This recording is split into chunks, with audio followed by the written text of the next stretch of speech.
찬송 부르십니다. 아침 저녁 읽으시던 어머니의 성경책, 손때 남은 구절마다 모습 본 듯합니다. 믿는 자는 누구든지 영생함을 얻으리. 들려주신 귀한 말씀 이제 힘이 됩니다. 홀로 누워 괴로울 때, 헤매다가 지칠 때 부르시던 찬송 소리 귀에 살아옵니다. 반석에서 샘물 나고 황무지에 꽃피니 예수님과 동행하면 두려울 것 없어라. 온유하고 겸손하며 올바르고 굳세게 어머니의 뜻 받들어 보람 있게 살리라. 풍파많은 세상에서 선한 싸움 싸우다 생명신에 흐르는 곳 길이 함께 살리라. 찬송가 212장 찬양하시겠습니다. 찬송가 212장 겸손히 주를 섬길 때 찬양하시겠습니다.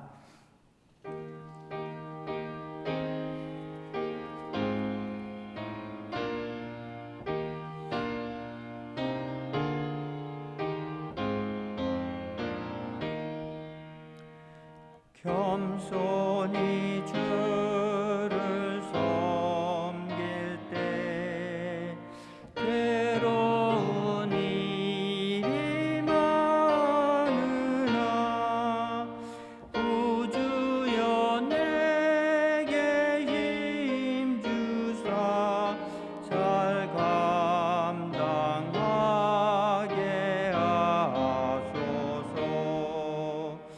인자한 말을 가지고 사람을 감화시키며 갈 길을 잃은 무리를 잘 인도하게 하소서.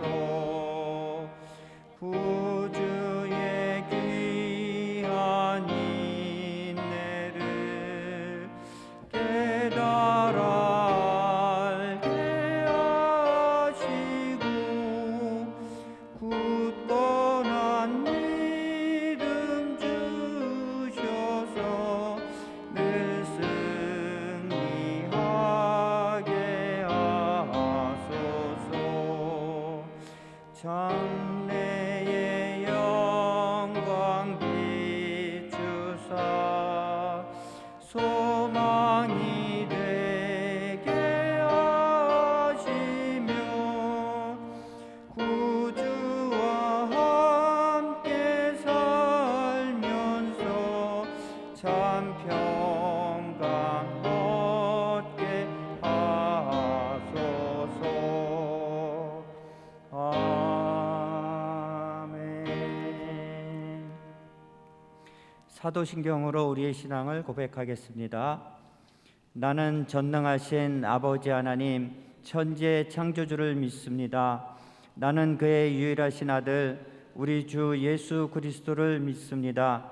그는 성령으로 잉태되어 동정녀 마리아에게서 나시고 본디오 빌라도에게 고난을 받아 십자가에 못 박혀 죽으시고 장사된 지 사흘 만에 죽은 자 가운데서 다시 살아나셨으며 하늘에 오르시어 전능하신 아버지 하나님 우편에 앉아 계시다가 거기로부터 살아있는 자와 죽은 자를 심판하러 오십니다.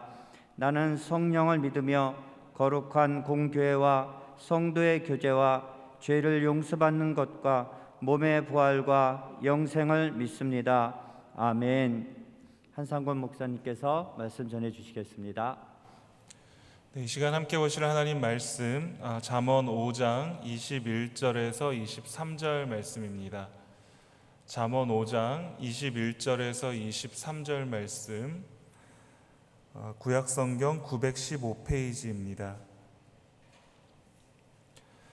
잠언 5장 21절에서 23절 하나님 말씀을 제가 읽겠습니다. 대저 사람의 길은 여호와의 눈앞에 있나니 그가 그 사람의 모든 길을 평탄하게 하시느니라. 악인은 자기의 악에 걸리며 그 죄의 줄에 매이나니 그는 훈계를 받지 아니함으로 말미암아 죽겠고 심히 미련함으로 말미암아 혼미하게 되느니라. 아멘. 2015년 2월 26일에 대한민국 헌법재판소는 간통에 대한 형사처벌이 위헌이다라고 하는 결정을 했습니다. 간통을 허용한다라는 말은 아닙니다. 형사처벌이 위헌이다라는 말은 이 간통을 허용한다는 뜻이 아니라 단지 개인의 사생활에 공권력이 지나치게 개입되는 것이 헌법 정신에 위반된다라는 결정을 한 것이었습니다. 그렇더라도 이 결정이 부부의 외도를 더 부채질하는 것이 아닌가라고 하는 그런 우려가 그 당시에 많이 있었던 것을 기억합니다. 그래서 간통하면 민사상 막대한 그 불이익을 받도록 민법을 개정해야 한다라는 목소리도 매우 높았었습니다. 여러분, 5월은 가정의 달이죠. 가정은 하나님께서 사람을 창조하시자마자 세워주신 최초의 공동체가 바로 가정입니다. 인간이 범죄하기도 전에 하나님께서 세우신 최초의 공동체가 바로 가정인 것이죠. 그래서 가정은 천국의 모형 또는 지상의 천국이다라는 말을 하고는 합니다. 하지만 반대로 여러분, 이런 말도 있습니다. 화성에서 온 남자하고 금성에서 온 여자가 지구에서 사는 것이 바로 결혼이다라는 말을 하고는 합니다. 그만큼 부부의 생활이 만만치 않다라는 것을 말하고 있는 것이죠. 지상의 천국이어야 하는 이 가정이 부부가 하기에 따라서 도리어 이 지상의 지옥이 될 수도 있다라는 것을 여러분 아실 것입니다. 오늘 말씀은 내 아들아라고 시작되는 아버지의 이 강연 중에 음녀를 피하고 내 아내를 사랑하라라는 이 주제를 말씀하고 있는 내용이 바로 오늘 잠언 5장에 있는 이 말씀입니다. 여러분, 이 음녀에 대한 경고는 잠언 1장에서부터 9장까지 계속 이어지고 있는, 또 자주 언급되어지고 있는 주제가 음녀를 피하라라고 하는 이 주제의 말씀입니다. 이 오늘 말씀에서는 가정을 천국으로 가꾸어 가기 위한 지혜에 대하여서 아버지가 아들에게 들려주듯이 이 말씀이 우리들에게 전해지고 있습니다. 여러분, 지혜는 외도에 대한 강력한 경고와 함께 시작되어지고 있습니다. 정절을 지키지 못하는 남편에게는 두렵고도 끔찍한 최후가 임할 것이다 라고 분명하게 밝히고 있습니다.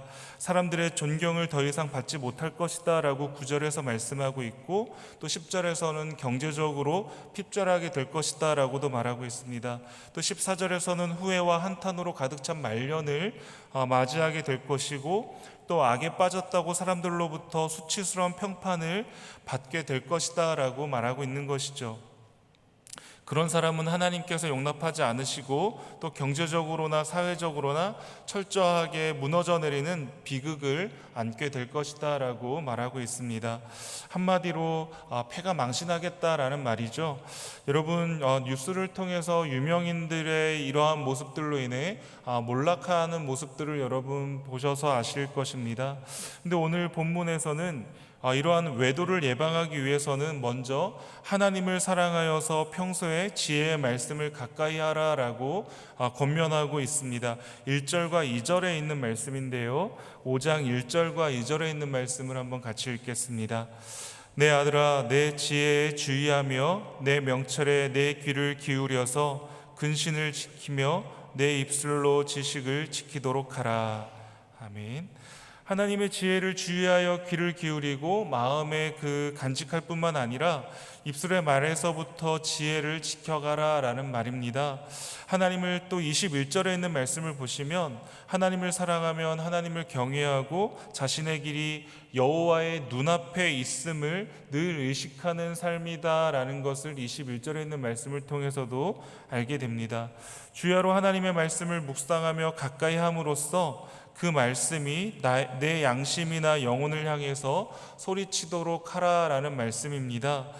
다시 말해서 하나님을 바로 앞에 모시고 하나님의 말씀을 따라 살아가라라는 것이죠. 여러분, 그 예가 바로 요셉이지 않겠습니까? 요셉이 주인 보디발 장군의 아내로부터 유혹을 받았을 때 요셉은 그 자리를 피했습니다. 요셉이 그 자리를 피한 이유가 창세기 39장 9절에 잘 나타나 있는데요, 제가 읽어보겠습니다.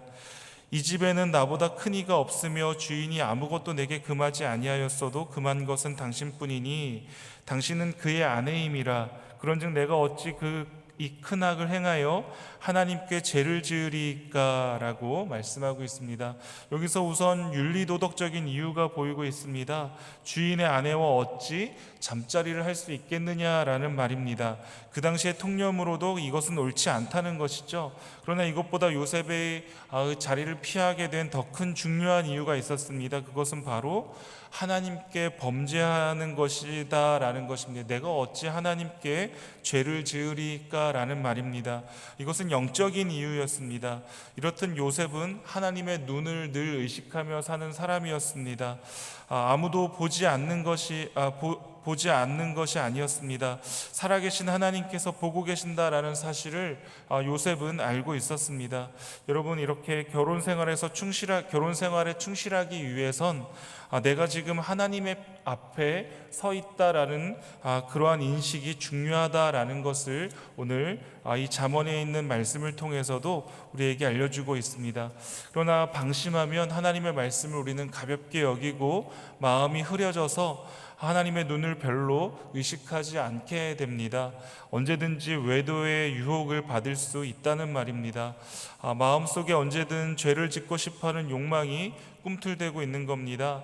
유혹을 받으면 당장에는 쾌락의 꿀과 기름을 받는 것 같지만 5절에 있는 말씀처럼 결국에는 그 4절과 5절에 있는 말씀처럼 결국에는 독초처럼 쓰고 날카로운 비수가 되어서 저와 여러분의 영혼이 죽음과 파멸의 길로 미끄러져 들어가게 될 것이다 라는 말씀을 오늘 5절에서는 이 말씀을 하고 있는 겁니다. 여러분이 이렇게 성적인 부정을 이기는 길은 하나님의 말씀을 적극적으로 가까이 하는 것 외에도 모든 성적인 유혹을 철저하게 차단하고 피하는 것이 최상이다라는 것을 또한 우리 오늘 본문에 있는 말씀을 통해서 우리가 알 수가 있습니다. 8절에 있는 말씀입니다. 여러분, 저희들 8절에 있는 말씀도 한번 같이 읽어보겠습니다. 내 길을 그에게서 멀리하라. 그의 집 문에도 가까이 가지 말라. 아멘. 요셉이 또 이와 같았습니다. 창세기 39장 12절에 있는 말씀을 보면 요셉은 이렇게 했습니다. 그 여인이 그의 옷을 잡고 이르되 나와 동침하자. 그러나 요셉이 자기의 옷을 그 여인의 손에 버려두고 밖으로 나가매라고 말씀하고 있는 것을 보게 됩니다. 자신의 그 약함, 또 우리는 우리의 허물과 또 우리의 약함을 너무나도 잘 알고 있습니다. 자신을 과신하지 않고 내가 이 정도의 유혹쯤은 얼마든지 이길 수 있어가 아니라 나는 언제든지 걸려 넘어질 수 있는 가능성이 있는 사람인 것을 스스로 알고 인정하는 겁니다. 그래서 그 죄의 유혹이 내게 다가오고 있음을 알게 될 때 그 자리를 피하는 것이 상책이다라는 것을 우리는 이 요셉의 모습을 통해서 이와 같이 알 수가 있게 되는 겁니다. 그리고 오늘 말씀은 한 가지 지혜를 더 언급하고 있습니다. 음행에 빠지지 않는 가장 좋은 길을 제시하고 있는데요, 그것은 바로 하나님이 허락하신 배우자를 뜨겁고 또 신실하게 사랑하는 것이 음행에 빠지지 않는 가장 최상의 길이다라는 것을 우리에게 알려주고 있습니다. 여러분, 하나님은 결혼이라는 울타리 안에서만 성적인 즐거움을 누리도록 허락하셨습니다. 하나님께서 짝지어 주신 아내를 적극적으로 사랑하라라는 말입니다. 아내는 셈이나 또 암사슴 또 암노루에 비유되고 있습니다. 젊어서 취한 아내를 즐거워하여서 셈으로 복되게 하며 또 암사슴과 암노루의 품을 항상 족하게 여기고 또 연모하라라고 19절에서는 말씀하고 있습니다. 또 16절에서는 음료 때문에 어찌 남성의 힘을 낭비하겠느냐라고 말하고 있고, 또 17절에서는 아내에게서만 자녀를 생산해야 복된 인생을 살아갈 수 있다는 사실을 우리에게 확인시켜주고 있습니다. 여러분, 당나라 시인 노조린이라고 하는 사람의 시에 비목이라고 하는 이 물고기가 등장을 한다고 합니다. 이 비목은 눈이 하나밖에 없어서 서로를 바라보며 사는 물고기로 이 비목이 등장합니다. 이 비목이라는 물고기를 소재로 해서 류시화라고 하는 시인이 시를 지었습니다. 그 시의 제목은 외눈박이 물고기의 사랑이라고 하는 시인데요, 제가 잠시 한번 읽어보겠습니다. 외눈박이 물고기처럼 살고 싶다. 외눈박이 물고기처럼 사랑하고 싶다. 두 눈박이 물고기처럼 세상을 살기 위해 평생을 두 마리가 함께 붙어 다녔다는 외눈박이 물고기 비목처럼 사랑하고 싶다. 우리에게 시간은 충분했다. 그러나 우리는 그만큼 사랑하지 않았을 뿐. 외눈박이 물고기처럼 그렇게 살고 싶다. 혼자 있으면 그 혼자 있음이 금방 들여버리는 외눈박이 물고기 비목처럼 목숨을 다해 사랑하고 싶다. 이게 그 류시화 시인이 지은 시입니다. 한 눈밖에 없어서 두 마리의 물고기가 서로 붙어 다녀야만 했던 그 비목 물고기처럼 그렇게 서로 평생을 함께 사랑하며 살아가고 싶다라고 하는 그러한 바람이 담긴 시의 내용입니다. 시간이 없어서 사랑하지 못한 것이 아니라 시간이 많았음에도 사랑하지 못했었는데, 이 비목 물고기처럼 서로 사랑하며 그렇게 살고 싶다는 간절한 소원이 담긴 시의 내용인 것이죠. 여러분, 이처럼 하나님께서는 아담에게 돕는 배필로 하와를 주셨습니다. 하와를 한 명만 주셨다는 것은 한 명이면 족하기 때문에 그렇습니다. 여러분 아시잖아요. 우리 특히 남성분들은 잘 아시리라고 믿는데, 한 사람 감당하기도 참 힘든 것 같습니다. 한 사람 감당하기도 힘든데 두 사람, 세 사람을 감당한다는 것은 보통 아니면 할 수 없는 참 대단한 일인 것 같습니다. 여러분, 함께 사랑하고 의지하고 부족한 부분을 채워주면서 이 험한 세상 살아가는데 한 명이면 족하기 때문에 하나님께서는 단 한 명의 하와를 아담에게 보내주신 것입니다. 여러분, 이처럼 시편 127편에서는 또 여호와께서 집을 세우지 아니하시면 세우는 자의 수고가 헛되며 여호와께서 성을 지키지 아니하시면 파수꾼의 깨어있음이 헛되도다라고 말씀하고 있는 것을 보게 됩니다. 여러분, 가정은 하나님께서 세워주시고 또 지켜주셔야만 안전하고 천국으로 가꿀 수 있음을 믿으시기를 바랍니다. 그래서 우리는 하나님 앞에서 살아가야 할 이유가 바로 여기에 있는 것입니다. 하나님 앞에서 살아가게 될 때에 우리는 우리의 가정이 하나님께서 세우시는 천국이 되어질 수 있음을 믿으시기를 바랍니다. 여러분, 이처럼 잠언 5장에서는 실제 또 우리들 이렇게 아내를 사랑해야 할 이유들에 대해서 우리에게 말씀해 주시고 있지만, 또 이 말씀을 들으시는 분들 중에는 이미 또 배우자를 먼저 하나님께서 부르신, 또 배우자가 먼저 떠나간 우리 성도님들도 계실 줄로 압니다. 그래서 이 말씀은 나하고는 전혀 해당되어지지 않는 말씀인데 라고 생각하실지 모르겠습니다. 근데 여러분, 이 말씀을 또한 영적으로 우리가 또 바라볼 수가 있습니다. 이 말씀은 실제 인간인 아내와 음녀를 대조하여서 말씀하고 있지만, 그 이면에는 여인으로 의인화된 지혜와 또 우매에 대한 대조의 말씀이기도 합니다. 지혜는 평생 사랑하고 품어야 할 아내로 여기고 대해야 하며, 또 우매는 미련하고 음란한 음녀와 같음을 알고 매 순간 유혹의 속삭임에 빠지지 않도록 주의해야 된다라는 것을 아버지가 아들에게 들려주는 그 말씀으로 지혜 대신 그리스도를 늘 사랑하고 그리스도의 말씀에 순종하며 살아갈 것을 아버지가 아들에게 들려주듯이 오늘 주님께서 우리 각자에게 들려주신다는 것을 기억해야 될 줄로 믿습니다. 사랑하는 성도 여러분, 우리는 듣고 알면서도 순종하지 않는 자의 최후가 어떠한가에 대하여서 22절과 23절에서 말씀하고 있습니다. 알면서도 순종하지 않는 자의 최후에 대해서 22절과 23절의 말씀으로 한번 같이 읽어보겠습니다. 악인은 자기의 악에 걸리며 그 죄의 줄에 매이나니 그는 훈계를 받지 아니함으로 말미암아 죽겠고 심히 미련함으로 말미암아 혼미하게 되느니라. 아멘. 자기의 악에 걸리며 그 죄의 줄에 매인다라고 말하고 있습니다. 또 훈계를 받지 아니함으로 말미암아서 죽겠고 또 그 미련함으로 인해서 혼미하게 된다라고 말하고 있습니다. 몰라서 이렇게 되는 것이 아니라 알면서도 하나님의 그 지혜를 사모하지 않고 하나님의 그 말씀 안에 순종하지 않고 하나님 앞에서 살지 않을 때 누구든지 덫에 걸려서 죽음의 그 파멸의 길로에 빠질 수 있음을 경고하고 있는 말씀입니다. 사랑하는 성도 여러분, 지혜의 말씀이 오늘 우리들에게 주어졌습니다. 그러므로 이 지혜의 말씀을 늘 가까이 하고 이 말씀에 순종할 수 있는 복된 한 날 되시기를 주님의 이름으로 축복합니다. 또한 배우자로 만족하실 수 있기를 부탁드립니다.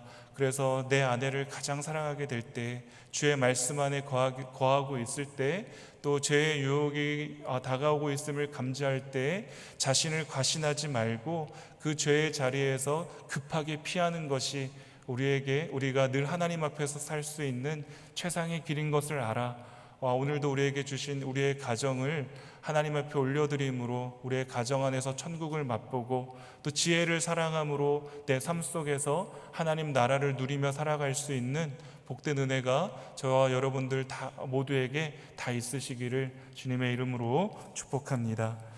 이 시간 다 같이 말씀을 의지하면서 함께 기도하도록 하겠습니다. 또 우리 담임 목사님 위하여서 기도해 주실 때 한 주간의 모든 사역과 그 가정의 모든 삶 가운데 하나님의 은혜와 평강이 넘치는 우리 목사님 되어질 수 있도록 또 성령의 충만함으로 주께서 붙들어 주시기를 위해서 기도해 주시기를 부탁드립니다. 교회를 위하여서 기도해 주실 때 우리 유년에서부터 노년에 이르기까지 건강을 붙들어 주시고 하나님의 지혜대로 살아갈 수 있는 복된 은혜 주시기를 위해서 기도해 주시기를 부탁드립니다. 또한 이 나라와 민족을 위하여서 또 우리 선교사님들과 또 우리 환우들을 위하여 개인의 기도의 제목을 붙들고 함께 기도하겠습니다. 하나님